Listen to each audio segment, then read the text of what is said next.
Hello, NeXT community. I wanted to show you here.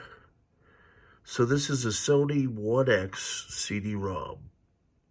And it's looking like we may have success here.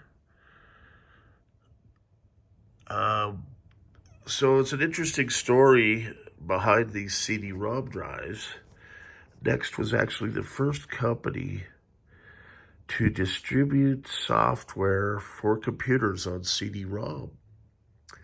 And so Sony made this nice CD-ROM drive. And I remember at the time, just being amazed with music, but it made a huge difference. I think the first version they had on CD was version 2.2, but officially 3.0. I think internally they had 2.2. Oh, well, maybe I spoke too soon. So it's giving some kind of error here. And I may try and put a terminator on here.